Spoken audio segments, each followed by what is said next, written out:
जातीय जनगणना की रिपोर्ट सामने आने के बाद सीएम नीतीश के द्वारा सर्वदलीय बैठक बुलाई गई। बैठक में कई मुद्दों पर चर्चा हुई। वहीं सर्वे रिपोर्ट पर लोजपा रामविलास गुट के सुप्रीमो चिराग पासवान ने कहा कि राजनीतिक लाभ की दृष्टि से कराई गई बिहार सरकार की जाति आधारित गणना अस्वीकार्य है।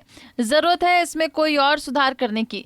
लोक जनशक्ति पार्टी रामविलास बिहार सरकार से मांग करती है कि पुनः जाति गणना हो और पूरी पारदर्शिता के साथ इसे पेश किया जाए। बिहार सरकार द्वारा जातीय जनगणना के आंकड़े जिस तरीके से सार्वजनिक किए गए हैं, ये बिहार सरकार की राजनीतिक महत्वाकांक्षाओं को दर्शाता है। इसमें जिस तरीके से जाति विशेष के आंकड़ों को बढ़ाकर दिखाया गया है और बिहार की ऐसे ही कई अन्य ऐसी छोटी जातियां हैं जिनके आंकड़ों को कम कर दिखाकर राजनीतिक लाभ उठाने का प्रयास किया गया।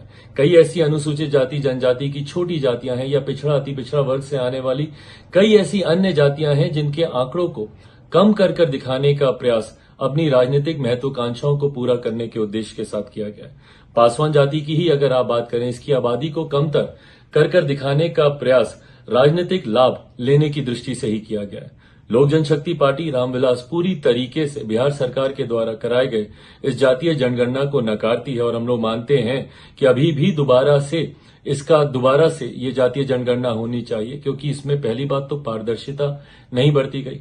आज भी कई लोग ऐसे हैं जो संपर्क साध कर ये बताते हैं कि हम लोगों से पूछा ही नहीं गया, ना राजनीतिक कार्यकर्ताओं से पूछा गया, ना आम बिहारी से पूछा गया। तो ये दर्शाता है कि इसमें पारदर्शिता नहीं है और कहीं ना कहीं इसका उद्देश्य मौजूदा बिहार की महागठबंधन सरकार राजनीतिक लाभ की दृष्टि से करना चाहती है। ऐसे में हम लोग चाहते हैं कि पुनः जातीय जनगणना हो और पूरी पारदर्शिता के साथ हो। इस प्रोसेस की जानकारी सबको हो ताकि सही जानकारी आबादी से, हर जाति की आबादी से जुड़ी हुई सही जानकारी जनता के सामने आ सके। वहीं इससे पहले बिहार के पूर्व मुख्यमंत्री जीतन राम मांझी ने मांग करते हुए कहा कि सरकार राज्य में आबादी के प्रतिशत के हिसाब से सरकारी नौकरी या स्थानीय निकायों में आरक्षण लागू करे। तो वहीं उपेंद्र कुशवाहा ने दावा किया कि उनसे किसी तरह की जानकारी ही नहीं ली गई है। इन सब के आइए समझिए कि बिहार में जाति की हो रही राजनीति के बीच नेताओं में कौन किससे मजबूत है।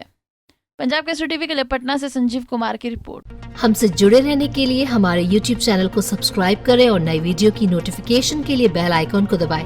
अगर आप ये वीडियो Facebook पर देख रहे हैं तो लाइक जरूर करें और ज्यादा से ज्यादा शेयर करें। धन्यवाद।